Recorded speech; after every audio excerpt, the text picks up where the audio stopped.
भगवान भगवान भगवान भगवान। पर क्या है भगवान? कौन है भगवान? नासा ने ये पाया है कि ब्रह्मांड की जो आवाज है, the sound of Galaxy, the sound of universe, वो असल में ओम है। आप सोचिए कि कभी ऐसा भी तो होगा कि यहाँ कुछ नहीं होगा। मैं अर्थ की बात नहीं कर रहा हूँ, मैं ब्रह्मांड की बात कर रहा हूँ। कुछ नहीं होगा। तो जब कुछ नहीं होगा तो क्या होगा?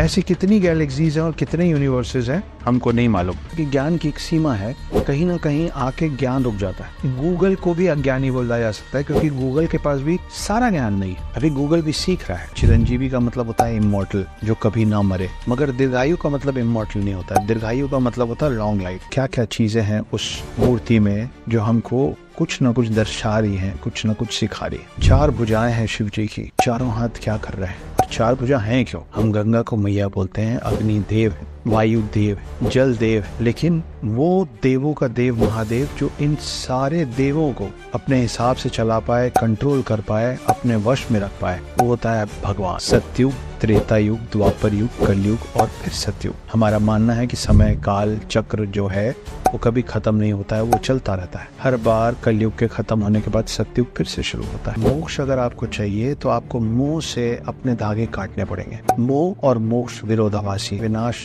हमेशा नकारात्मक नहीं होता है। कई बार विनाश जरूरी होता है नई चीजों की शुरुआत के लिए।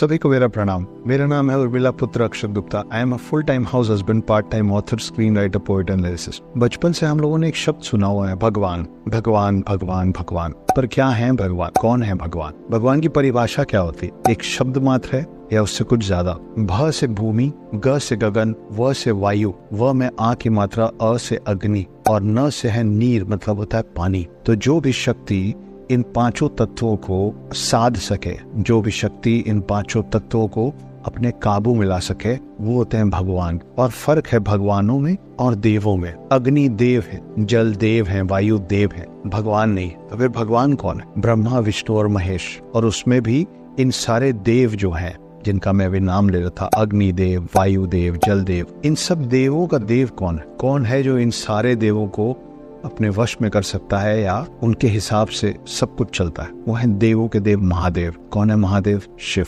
आज हम शिव जी से जुड़ी कुछ बातें करेंगे। शिव जी के बारे में आपको कुछ बातें बताऊंगा। उनसे जुड़ी चीजों के बारे में आपको कुछ बातें बताऊंगा। जो चीज वो धारण करते हैं वो क्यों करते हैं, उनके डमरू का औचित्य क्या है, वो वासुकी जो उनके साथ हमेशा उनके गले में होता है, कौन है वो, और कौन है शिव। इन सारी चीजों पे हम अभी बात करने वाले हैं। तो सबसे पहले बात करते हैं शिव जी के डमरू की। डमरू का शेप पता है? बो जैसा होता है। अगर आप उसको खड़े तौर पे रखेंगे तो डमरू का शेप होता है ये और फिर ये। क्यों है ये शेप और क्या औचित्य है इस डमरू का? क्या समझाने की कोशिश है शिव के हाथ में डमरू के माध्यम से? हर वो चीज जो शुरू होती है उसका अंत होता है, लेकिन कुछ ऐसी चीजें हैं जो शुरू तो होती है मगर उसका कोई अंत नहीं होता। वो है शिव, जिनकी ना कोई शुरुआत है, जिनका ना कोई प्रारंभ है, ना जिनका कोई अंत है। और जो डमरू है, जब वो खड़े तौर पे रखा होता है तो आप देखिए ऊपर ज्यादा होता है, नीचे आते आते खत्म हो जाता है, मगर वो अंत नहीं है उसका। वो खत्म होने के बाद फिर शुरू होता है और फिर नीचे तक जाता है। ये जो लगातार चीज चलती रहती है, जैसे कि हमारी धड़कन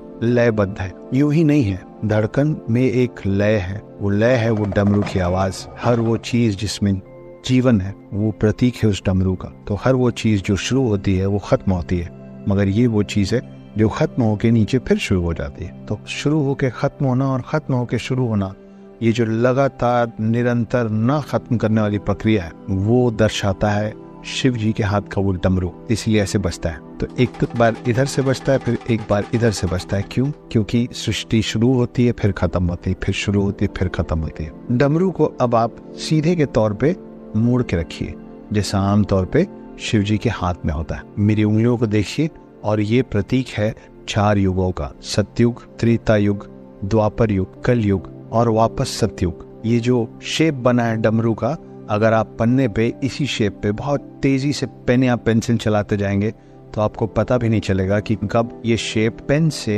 साइड में कॉर्नर होने की जगह सर्कुलर हो जाएगा। तो आप इसको लगातार जब चलाते रहेंगे तो आपको पता भी नहीं चलेगा कि कब ये बन जाएगा इन्फिनिटी।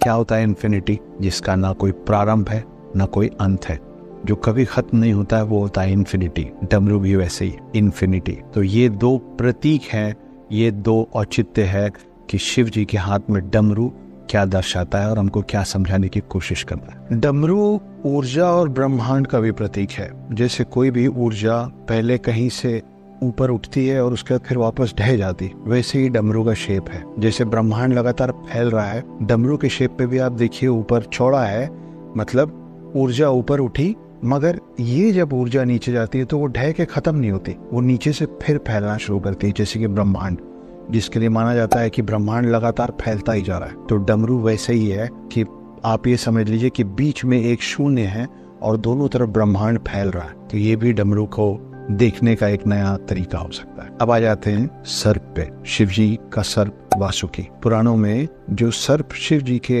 गले में धारण किया हुआ दिखाया गया है, वो सर्पों के राजा हैं, जिनका नाम है वासुकी। कौन है वासुकी और क्या कर रहे हैं वो शिव के गले में, उस पे कुछ बातें करते हैं। तो जैसा कि मैंने आप लोगों को बताया कि वासुकी जो हैं वो सर्पों के राजा हैं और शेषनाग के भाई भी।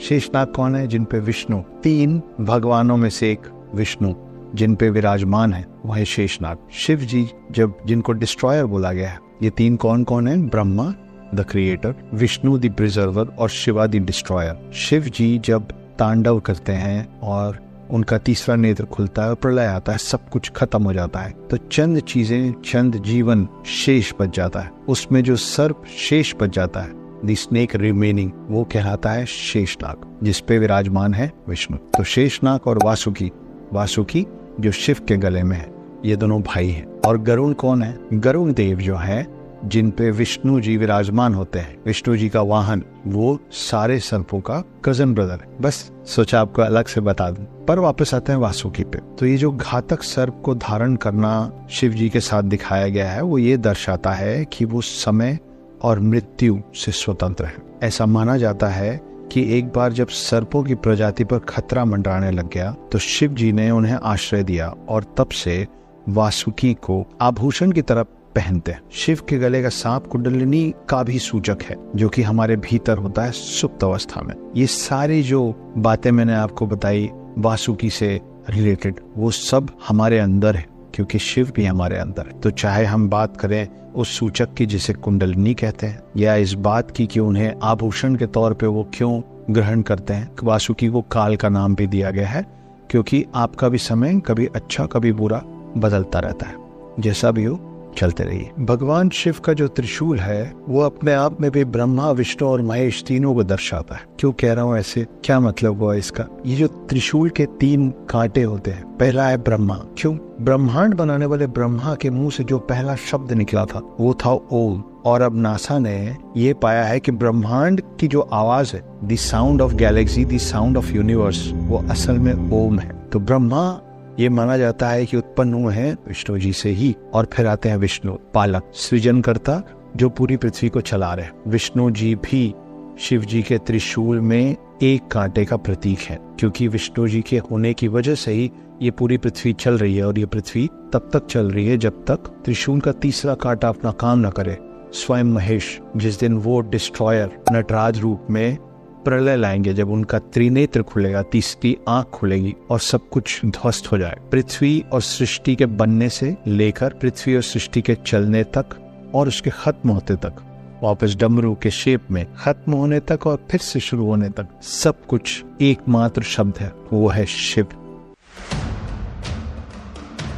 कौन है शिव? शिव सत्य है। क्यों कह रहा हूँ कि शिव सत्य है? आप सोचिए कि झूठ जो है वो कहना पड़ता है, माया जो है वो रचनी पड़ती है, कल्पना जो है वो करनी पड़ती है, पर सत्य के लिए कुछ नहीं करना पड़ता। सत्य सिर्फ है। सत्य के लिए कुछ कहना, कुछ गढ़ना, कुछ सोचना कुछ नहीं पड़ता है। जो सत्य है वो सत्य ही रहेगा, उसको बदला नहीं जा सकता है। तो शिव सत्य है, पर शिव और भी चीजें हैं।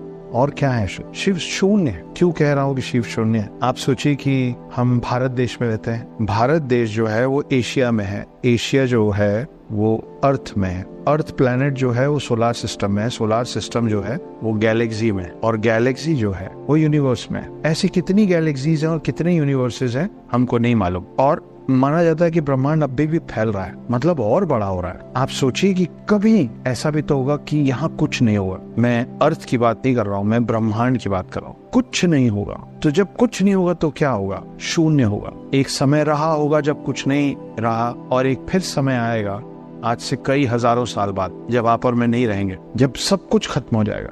सूर्य बुझ जाएगा, गैलेक्सी तबाह हो जाएगी, यूनिवर्स खत्म हो जाएगा, तो जो बच जाएगा वो क्या होगा? होगा शून्य। वो है शिव, शून्य। एक गाना आया था ए आर रहमान का, कुन फाया कुल, जिसका मतलब था कि जब कुछ नहीं था तब भी जो था उसको कहा गया कुन फाया कुल। उसकी लाइनें भी हैं कि जब कहीं भी कुछ भी नहीं था तो वहीं था। वो असल मायने में शिव की बात हो रही है। शिव सत्य है, शिव शून्य है, शिव एक और चीज, शिव अंधकार है। क्यों कह रहा हूँ ऐसा? आप सोचिए कि माचिस की तीली से लेके और सूरज, ये सब कुछ किसी न किसी दिन किसी न किसी पल बुझ जाएगा। माचिस जलते साथ बुझ जाएगा और सूरज पता नहीं कब से जल रहा है लेकिन एक दिन बुझ जाएगा। पर जो शून्य है, जो सत्य है, वो अंधकार है कि जब कहीं कोई रोशनी नहीं रहेगी तब भी अंधकार रहेगा। जब कुछ नहीं था तो भी अंधकार था। तो अंधकार उतना ही शून्य है और उतना ही सत्य है, जिसको बनने के लिए जलने और बुझने की जरूरत नहीं पड़ती है। वो बस है। जैसे आपका शरीर है, जो बना है, अभी चल रहा है और एक दिन जलेगा और फिर बुझ जाएगा। शरीर के जलने के बाद वो आत्मा जहाँ पहुंचेगा वो शिव है। तो शिव शून्य है, शिव अंधकार है और शिव ही सत्य है। शिव जी के कई नाम हैं। ज्यादातर नाम हमने सुन रखे हैं, नटराज, कैलाशपति, पशुपतिनाथ, विध्वंसक, विनाशक, भोलेनाथ। पर शिव के बहुत सारे अवतार भी, जैसे हम लोगों को पता है कि विष्णु के दशावतार हैं। दशावतार में खास तौर पे जिन अवतारों का ज्यादा नाम लिया जाता है वो है राम और कृष्ण, मगर कुल जमा विष्णु जी के 10 अवतार है। वैसे शिव जी के 19 अवतार है। 7 चिरंजीवी जिनके बारे में आप लोगों ने सुना होगा, कौन कौन है? हनुमान, परशुराम, अश्वत्थामा, वेदव्यास, कृपाचार्य, राजा बलि और रावण का भाई विभीषण। इन 7 चिरंजीवियों में 2 नाम है, हनुमान और अश्वत्थामा। ये 2 अवतार शिव जी के ही हैं। ये 2 चिरंजीवी शिव जी के 19 अवतारों में से 2 हैं। आप बहुत सारे देवी देवताओं की तस्वीरें देखते हैं इधर उधर। कोई मोर पे सवार है, कोई शेर पे, कोई कमल के ऊपर बैठा है, कोई शेषनाग पे वैकुंठ धाम में लेटे हुए हैं। इन सबको जब दिखाया जाता है तो पृथ्वी से बाहर दिखाया जाता है। ब्रह्मा जी को ब्रह्मांड में दिखाया जाता है कमल पे बैठे हुए, और बाकी सारे देवी देवता जाके उनसे मिलते हैं। विष्णु जी को ज्यादातर शेषनाग पे लेटे हुए दिखाया जाता है एक क्षीर सागर पे, वैकुंठ धाम में। मगर शिव जब दिखते हैं पृथ्वी के अंदर ही दिखते हैं। कहाँ दिखते हैं? एक पत्थर पे बैठे हुए कैलाश में। तो जहाँ ब्रह्मा जी ब्रह्मांड के रचयिता जो निकले शिव से ही, वो कमल पे विराजमान है। जहाँ प्रिजर्वर विष्णु जी एक शेषनाग पे विराजमान है, वहाँ आपके और मेरे शिव एक पत्थर पे विराजमान है। और पत्थर कहाँ होता है? पत्थर होता है कैलाश पर्वत। वो जगह है जिसके कारण उनको कैलाशपति भी कहा जाता है। एक ऐसा रहस्यमय पहाड़ जिसमें कोशिश करने के बावजूद आज तक कोई चढ़ नहीं पाया। माउंट एवरेस्ट कैलाश पर्वत से बहुत ऊंचा है, वहां लोग पहुंच गए, मगर कैलाश पर्वत कोई नहीं चढ़ पाया। कैलाश पर्वत जो है बहुत ही रहस्यमय जगह है और उसके रहस्य का जो मूल स्रोत है वो शिव है। तो ये है शिव।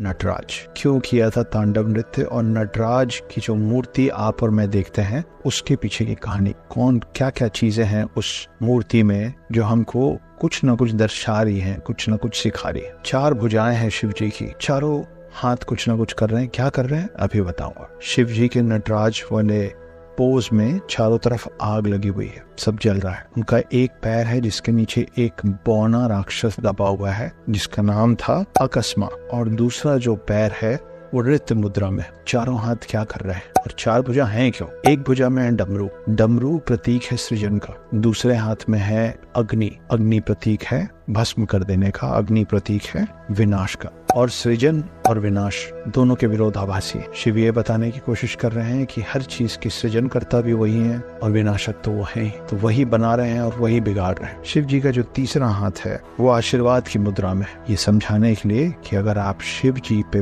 विश्वास करते हैं, शिव जी की आराधना करते हैं, तो कोई भी बुराई आपका नुकसान नहीं पहुंचा पाएगी, क्योंकि उनका आशीर्वाद आप पे बना हुआ है। और चौथा जो हाथ है वो नृत्य मुद्रा में उठे हुए उनके पैर की तरफ है, जो ये सलाह दे रहा है, ये सजेस्ट कर रहा है, ये संकेत कर रहा है कि शिव जी की पैर की तरफ बढ़ो। अब वो जो नृत्य मुद्रा में उठा हुआ पैर है वो क्या है? वो है मोक्ष। मोक्ष की तरफ शिव जी का चौथा हाथ संकेत कर रहा है, जिसका मतलब ये है कि शिव के चरणों में ही मोक्ष है। शिव जी के दूसरे पैर के नीचे जो बौना राक्षस दबा हुआ है वो प्रतीक है अज्ञानता का। अज्ञानता को खत्म करने वाले और अज्ञानता को बनाने वाले दोनों ही शिव हैं। उनकी पूरी जो आकृति है वो ओंकार स्वरूप जैसी दिखती है। ऐसा इसलिए है क्योंकि यही प्रमाण है कि ओम शिव में ही निहित है। अब एक बार वापस चलते हैं शिव के उस हाथ में जिसमें अग्नि विराजमान है। कौन है अग्नि? अग्नि देव है।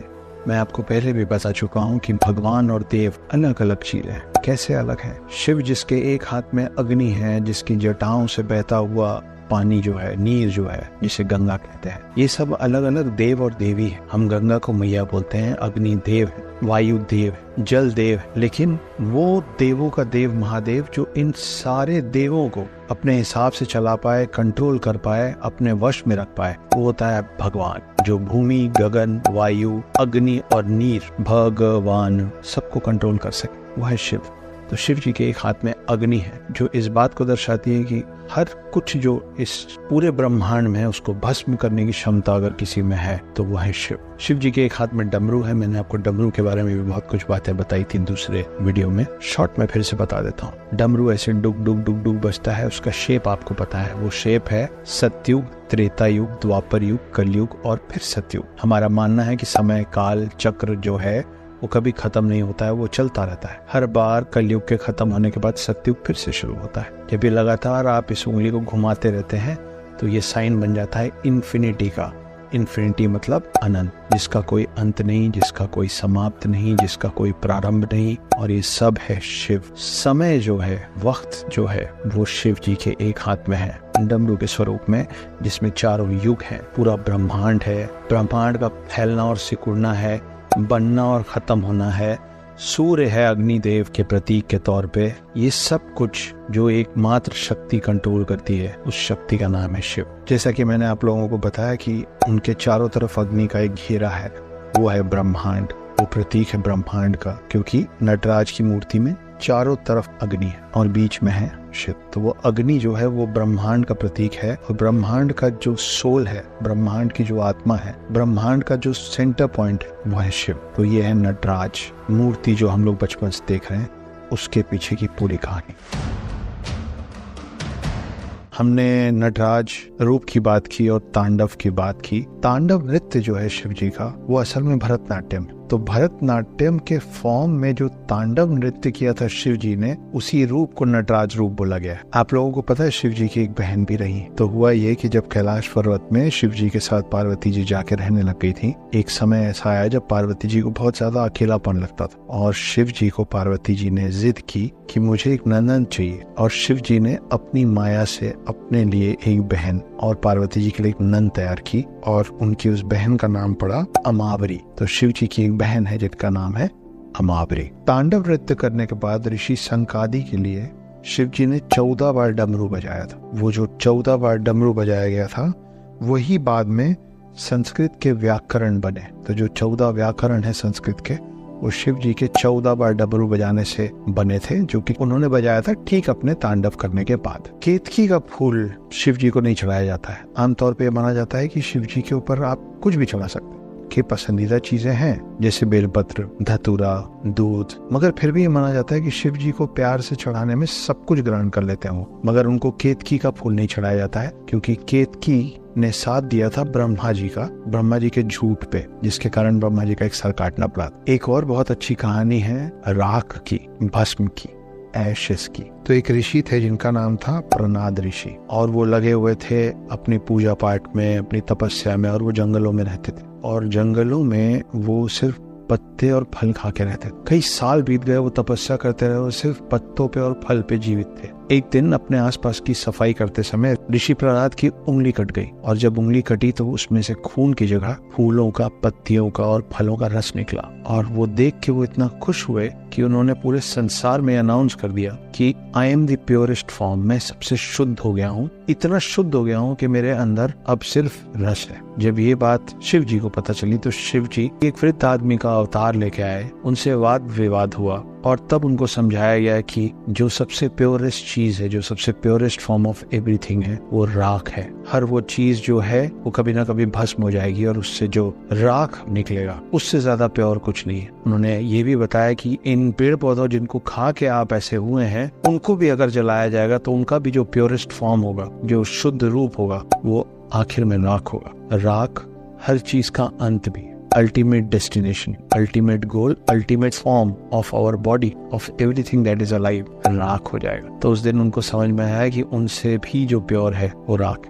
आमतौर पे ये कहा जाता है कि शिव जी के 2 पुत्र हैं, कार्तिक और गणेश। ये माना भी गया है सभी जगह, मगर सही मायने में शिव जी का एक ही पुत्र है और वो है कार्तिक, क्योंकि जो गणेश जी हैं वो माता पार्वती के उपटन से निकले थे, उपटन से बनाए गए थे। इसीलिए शिव जी को पता नहीं था कि माता पार्वती ने एक और पुत्र खुद अपने उपटन से तैयार किया है, जिसकी वजह से वो मिसअंडरस्टैंडिंग, वो कंफ्यूजन हुआ था, जिसमें शिव जी ने उस बच्चे का गला काटा था और बाद में हाथी का चेहरा लगा के उनको उपाधि मिली थी गणेश की। तो ये कहानी है कि असल में शिव जी का पुत्र एक ही है, कार्तिक। और कार्तिक को कहा जाता है गॉड ऑफ वॉर, क्योंकि वो देवों के सेनापति हैं। और गणेश जी को कहा जाता है गॉड ऑफ विजडम, वो बुद्धि के देवता है और वो शक्ति के देवता है। कार्तिक शक्ति के और गणेश जी बुद्धि के। तो ये कुछ कहानियां, रोचक कहानियां शिव जी के बारे में। शिव जी के बहुत सारे नाम हैं, जिसमें एक नाम है महाकाल और एक नाम है भोलेनाथ। भोले बाबा भी बोलते हैं। भोलेनाथ क्यों बोलते हैं और महाकाल जो नाम है, इन दोनों का फर्क क्या है वो बताता हूँ आपको इस वीडियो में। भोलेनाथ नाम इसलिए है क्योंकि बच्चा भोला होता है। शिव जी को बच्चा कह रहा है, इतनी हिम्मत इसकी, बुद्धि से नहीं हृदय से। बच्चा कैसे होते हैं बच्चे? छोटी सी बात पे प्रसन्न हो जाते हैं, छोटी सी बात पे क्रोधित हो जाते हैं। शिव जी बच्चों जैसे ही हैं और इसीलिए उनका एक रूप है जिसका नाम ही बाल शिव है। उनका रूप है वो, जिसमें शिव जी का अवतार दिखता है बाल अवस्था में। भोले भाले हैं, बड़े आराम से प्रसन्न हो जाते हैं और जिससे प्रसन्न हो जाते हैं उसका मांगा वरदान उसको देने के लिए तैयार, बिना ये जाने कि वरदान मांगने वाले की प्रवृत्ति क्या है, जिसके कारण कई बार बाद में उनको खुद भी परेशान होना पड़ता है। इसीलिए उनका नाम भोलेनाथ। शिव जी को भोलेनाथ इसलिए भी कहते हैं क्योंकि ये माना गया है कि शिव जी ज्ञानता और अज्ञानता दोनों से परे हैं। वो अज्ञानता के भी देव हैं। क्यों कह रहा हूँ ऐसा? देखिए, आपको समझना पड़ेगा कि ज्ञान जो है ना वो सीमित है, चाहे वो किसी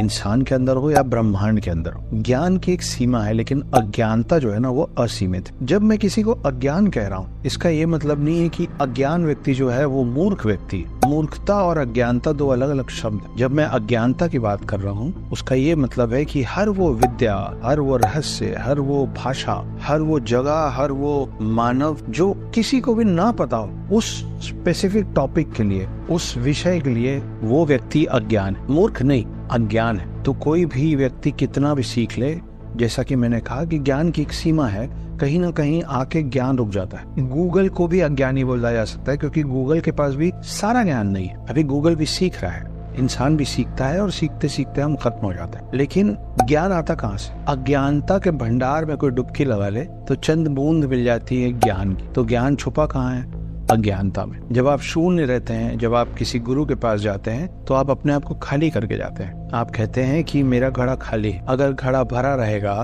तो उसमें ज्ञान की बूंद डलेगी कैसे? अगर ज्ञान की बूंद डालनी है तो घड़ा खाली करना पड़ेगा। अगर मस्तिष्क का, बुद्धि का, हृदय का घड़ा, उसमें डालने की जो चीज है, जो कंटेनर है, वो खाली होगा तो फिर आप भी अज्ञानी हैं। और जब अज्ञानता होगा तो ही ज्ञान होगा। तो शिव जी को ज्ञान और अज्ञानता दोनों का देव कहा गया है इसी वजह से, क्योंकि अज्ञानता असीमित है और ज्ञानता सीमा में है। चाहे सीमित चाहे असीमित, दोनों शिव ही है। तो ये था शिव जी के भोलेनाथ नाम होने का कारण।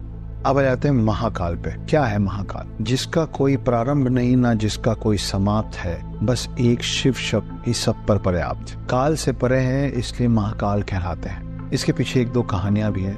पौराणिक पन्नों में एक कहानी है महाकाल पे। तमिलनाडु में कुन्नूर नाम की जगह है, जो आपको पता ही होगा, बहुत फेमस है। कुन्नूर में एक ऋषि थे, ऋषि मृकंदु, और उनकी समकक्ष, उनकी साथी, उनकी जीवन साथी, उनका नाम था मरुदमती। ये ऋषि और उनकी जो जीवन साथी थी, ये लोग निसंतान थे, इनके पास बच्चा नहीं था। तो इन्होंने घोर तपस्या की शिव जी की, और फिर जब शिव जी प्रकट हुए तो उन्होंने बोला हमको एक पुत्र दे दीजिए। शिव जी ने वहाँ एक कंडीशन डाल दी। कंडीशन ये थी कि 2 में से एक पुत्र चुन लो, या तो मैं तुमको एक पुत्र दूंगा जो महाज्ञानी होगा, जो महापुरुष होगा, लेकिन उसकी आयु कम होगी, वो 16 साल की आयु में चला जाएगा, या फिर एक महामूर्ख ले लो जिसकी उम्र बहुत लंबी होगी मगर वो समझदार नहीं होगा। क्योंकि ऋषि मुनि थे, उन्होंने चुना 16 साल का ही बच्चा हो, लेकिन आपके प्रति समर्पित हो, आपकी पूजा पाठ करे, आपकी आराधना करे और महाज्ञानी हो। इन दोनों का जो बच्चा हुआ शिव जी के आशीर्वाद से, उन्हीं का नाम है मार्कंडेय ऋषि, जिनको बाद में दीर्घायु का वरदान मिला। पर क्यों मिला उनको दीर्घायु का वरदान? जिस वजह से मिला, वहाँ छुपी है महाकाल शब्द के पीछे की कहानी। और क्या है वो? जैसे जैसे मार्कंडेय ऋषि बड़े होने लग गए, उनको पता चला कि 16 साल की आयु में उनको जाना है। वो शिव के बहुत बड़े भक्त थे।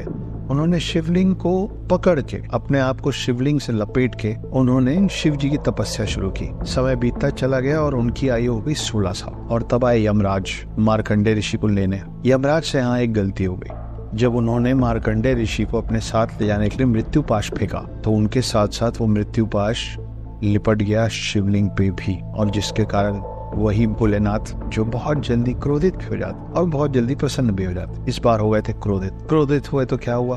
क्रोधित हुए तो खुद आए और यमराज को हराया, और तब जाके ऋषि मार्कंडेय को दीर्घायु का वरदान मिला। चिरंजीवी और दीर्घायु दो अलग अलग शब्द हैं। चिरंजीवी का मतलब होता है इमॉर्टल, जो कभी ना मरे, मगर दीर्घायु का मतलब इमॉर्टल नहीं होता है। दीर्घायु का मतलब होता है लॉन्ग लाइफ। तो उनको 16 साल की उम्र में जो काल उनको लेने आया था, उस काल को पराजित करके शिव जी ने अपने इस पुत्र को, अपने इस वरदान को, बहुत लंबी आयु का एक और वरदान दिया, और तब वो कहलाया ऋषि मार्कंडेय। एक कहानी है, मगर एक और कहानी है जो जाती है उज्जैन में। उज्जैन को पहले अवंतिकापुर भी कहा जाता था, और उसके पास एक पहाड़ में एक राक्षस रहता था जिसका नाम था दुसाना। ये दुसाना ये चाहता था कि कोई भी शिव जी की पूजा ना करे। उसकी वजह से उज्जैन नगरी, जो उस समय अवंतिकापुर कहलाती थी, वहाँ पे लोग इस राक्षस के डर से शिव जी की पूजा करना बंद कर दिए। इस दुसाना राक्षस का एक और नाम था, और वो नाम था काल। मगर उज्जैन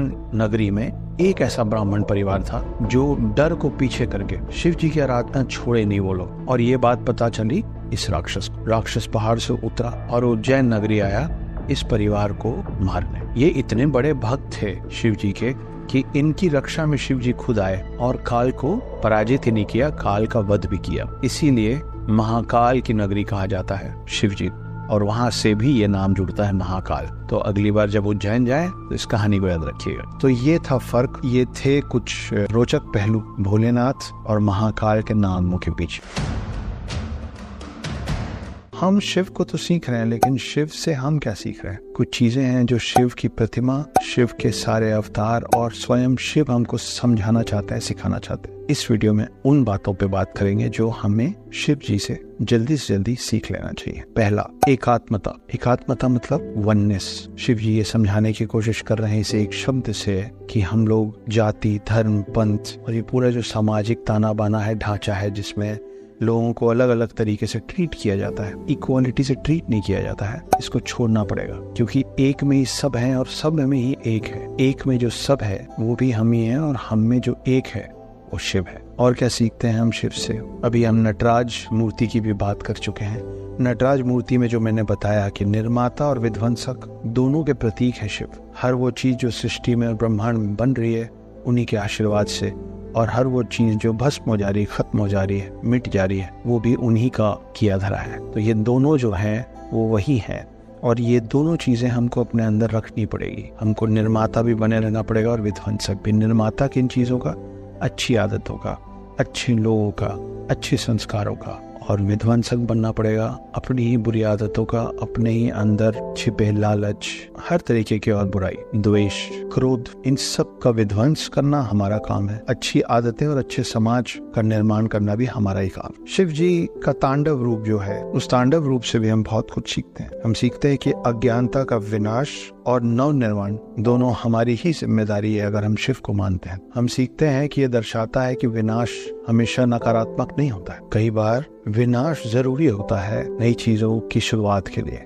जब चीजों का विनाश होता है तभी नई चीजों का सृजन होता है। तो विनाश शब्द जो है वो हमेशा नकारात्मक नहीं हो सकता। बहुत सारी ऐसी चीजें हैं हमारे समाज में, हमारे आसपास के लोगों में, हम में खुद में, जिसका विनाश करने की जरूरत है ताकि हम और बेहतर बन सकें। त्याग सिखाते हैं शिव, अंग्रेजी में कहते हैं सैक्रिफाइस। कैसे सिखाते हैं? देखिए, आप मोक्ष की प्राप्ति करना चाहते हैं। मोक्ष मतलब सैल्वेशन। मोक्ष अगर आपको चाहिए तो आपको मोह से अपने धागे काटने पड़ेंगे।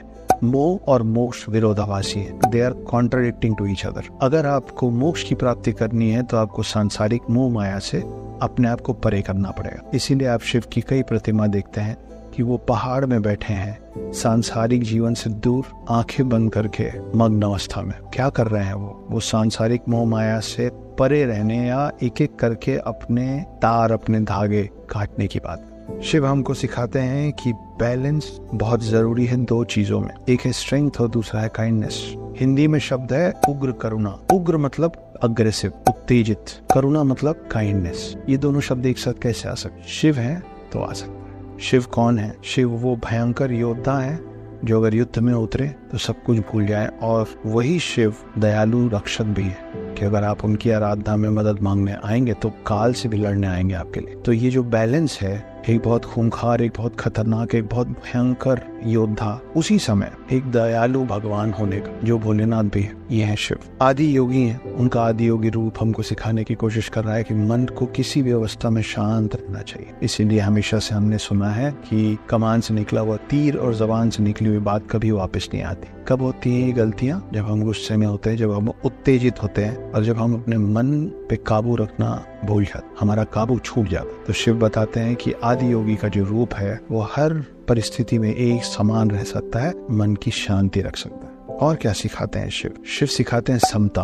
अंग्रेजी में कहते हैं इक्वालिटी। क्यों? बड़ी रोचक कहानी हो सकती है इसके आसपास। आपने कभी गाय और सांप को एक साथ देखा है? बैल और अजगर को एक साथ देखा है? शिव जी से मिलिए। शिव जी के पास वासुकी और नंदी दोनों एक साथ होते हैं और दोनों एक दूसरे को नुकसान नहीं पहुंचाते। शिव जी की फैमिली से मिलने चलिए, बैठिए उस डाइनिंग टेबल में जहाँ ये सब बैठते होंगे। नीचे इनके सबके वाहन है, पार्किंग एरिया में कौन कौन है वो? गणेश जी का चूहा है जिसको वासुकी सांप आराम से निगल सकता है मगर नहीं निगल रहा। कार्तिक का मोर है जो वासुकी सर्प को आराम से निगल सकता है, नहीं निगल रहा। दुर्गा पार्वती का शेर है जो इन सबको खत्म कर सकता है, नहीं कर रहा है। पार्किंग स्पेस में कितनी वैरायटी उनके पास, देख रहे हैं। That is the balance, that is equality, कि सब लोगों के साथ सौहार्द बना के, ना ही सिर्फ इंसानों के साथ बल्कि अपने आसपास के जानवर, पशु पक्षी, पेड़ पौधे, वो सब भी इस सृष्टि को चलाने में उतना ही उनका योगदान है जितना आपका और मेरा। समता, इक्वालिटी सिखा रहे हैं शिव जी, इन सबको एक साथ एक जगह पे लाके। आत्मनियंत्रण, सेल्फ कंट्रोल। आप सोचिए कि आप कोई भी ऐसी गर्म चीज या विषैली चीज को अगर अपने कंठ में धारण करने की कोशिश करेंगे तो क्या होगा? या तो आप उसको उगल देंगे या आप उसको निगल देंगे। अगर आप निगल लेंगे तो आपके शरीर को बहुत नुकसान होगा। अगर आप उगलेंगे तो जहर बन के मुंह से बातें निकलेंगी। उगलना जरूरी था इसलिए शिव जी ने उगला, निगलना नुकसानदायक था इसलिए निगला नहीं, बीच में रोक लिया कंठ में, इसीलिए उनका नाम पड़ा नीलकंठ। ये दर्शाता आत्मनियंत्रण, सेल्फ कंट्रोल, कि मैं ठहर सकता हूँ जब, जहाँ, जैसे चाहूँ। मेरे अपनी सारी इंद्रियों पे उतना कंट्रोल है। और आखिरी चीज जो वो सिखाते हैं वो है परिवर्तन। एक अंग्रेजी में कोटेशन है कि change is the only constant, and what is constant? Shiva. So if change is the only constant and constant is Shiva, Shiva is changed. बदलाव का प्रतीक शिव है। लगातार बदलाव होना जरूरी है। अगर एक पानी ठहरा हुआ होता है तो सड़ जाता है, उसमें बीमारियां होने लग जाती। पानी तभी तक साफ रहता है जब तक बहता रहे, जब तक वो अपनी अवस्था और अपना शेप साइज बदलता है। तो बहाव जो है वो चेंज, ठहराव जो है वो नुकसानदायक है। इसीलिए उनके जटाओं से गंगा लगातार बह रही है, इसीलिए उनके बहुत सारे नाम और बहुत सारे रूप हैं, ये समझाने के लिए कि अलग अलग परिस्थितियों में आपको अलग अलग शख्स बनना पड़ेगा। हर किसी के साथ और हर परिस्थिति में आप एक जैसे नहीं रह सकते। तो ये था परिवर्तन। इतना तो शिव से मैं सीख रहा हूँ, आप क्या सीख रहे हैं मुझे सिखाइए।